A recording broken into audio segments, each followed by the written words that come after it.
Episode 3. Malam itu, jalanan kota mulai lengang saat Dion mengendarai motornya menuju pusat kota. Di belakangnya, Nalina memeluknya pelan.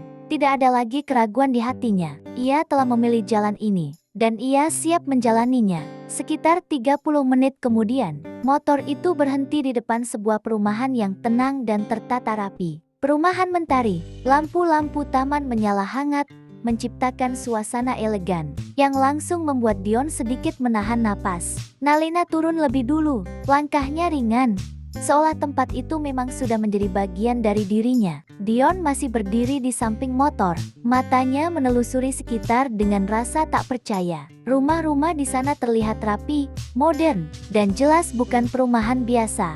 Hingga akhirnya, Nalina berhenti di depan sebuah rumah. Rumah bergaya modern minimalis, dengan taman hijau yang terawat di halaman depan, garasi luas, dan desain bangunan yang sederhana, tapi berkelas. Nalina menoleh. "Ini rumahku." Kalimat sederhana itu terdengar seperti sesuatu yang luar biasa bagi Dion. Ia terdiam. Rumah ini bukan sekadar tidak kecil. Ini 10 kali lipat lebih besar dari rumahnya. Interior yang terlihat dari balik jendela pun tampak rapi dan elegan. Jauh dari kata biasa, padahal sebelumnya Nalina hanya berkata rumah itu sederhana. Dion menelan ludah. Ada rasa kagum, sekaligus sesuatu yang sulit ia jelaskan. Namun ia menepisnya cepat. Yang penting, mereka akan memulai hidup bersama di sini. Malam itu, Dion tidak masuk terlalu lama, wajahnya terlihat lelah. Tapi ada senyum tipis yang tak bisa ia sembunyikan. Ia berpamitan, "Besok pagi, aku akan datang bersama ibu dan Dena. Kita ke kawah, kita mulai semuanya secara resmi." Nalina mengangguk, hatinya hangat. Ia akhirnya sampai di titik yang selama ini ia impikan. Pagi hari datang lebih cepat dari biasanya. Di sebuah kantor kawah sederhana, tanpa dekorasi mewah, tanpa tamu undangan, tanpa gaun indah, Nalina duduk. Di hadapannya, Dion menggenggam tangannya dengan erat. Ijab kabul itu berlangsung singkat dan sah, meski sebelumnya ia menangis menelpon ayahnya agar mengikrarkan perwaliannya pada penghulu saat itu. Dan meski tak mau hadir dan masih marah, ayahnya menyerahkan perwaliannya pada penghulu. Dan akhirnya pernikahan itu pun terjadi. Hanya dengan satu kalimat, namun maknanya begitu besar. Nalina tersenyum bahagia, matanya berkaca-kaca. Tidak ada pesta, tidak ada keluarga dari pihaknya. Tapi ia tidak peduli, baginya ini sudah cukup. Ia telah menjadi istri dari pria yang ia cintai. Di tempat lain, langkah kaki Devano terasa berat saat memasuki bandara. Koper di tangannya seakan tidak seberat hatinya. Ia berhenti sejenak, menatap ke arah langit-langit bandara yang luas.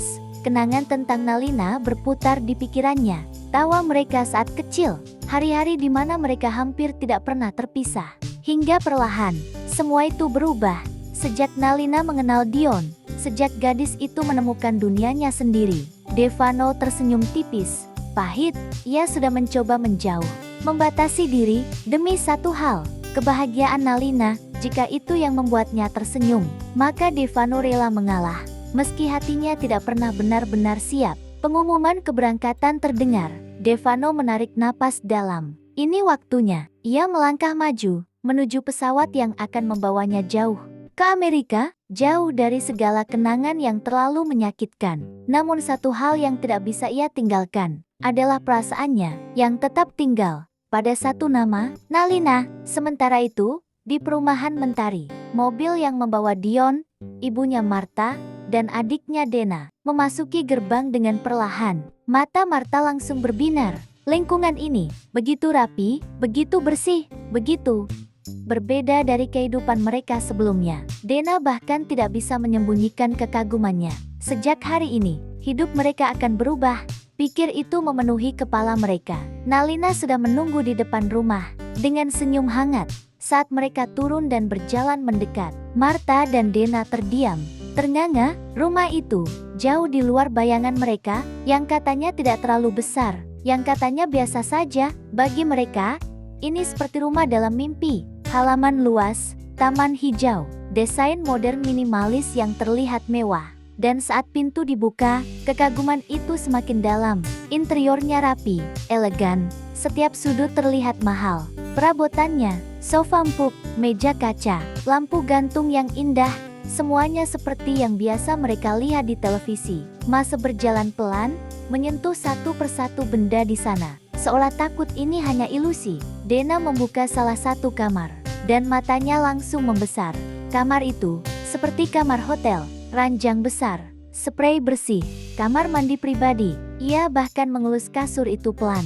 Tak percaya, mereka belum pernah merasakan hal seperti ini. Dion berdiri di tengah ruangan, melihat ibunya dan adiknya yang begitu bahagia. Senyum tipis muncul di wajahnya. Mungkin, ini memang jalan terbaik. Ia menatap Nalina. Dalam hatinya, ia berjanji, mulai besok, ia akan bekerja keras untuk keluarga ini, untuk kehidupan yang lebih baik. Sementara itu, Nalina melangkah menuju kamarnya. Kamar yang selama 4 tahun terakhir ia tempati seorang diri. Lebih luas dari kamar lainnya, lebih tenang, lebih sepi. Dulu, meski ayahnya mengirimkan pembantu, rasa itu tidak pernah hilang.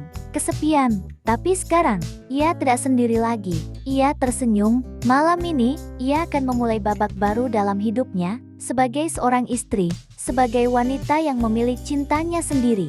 Tanpa ia sadari, babak itu akan membawa kebahagiaan, sekaligus luka yang perlahan menunggu waktunya. Bersambung.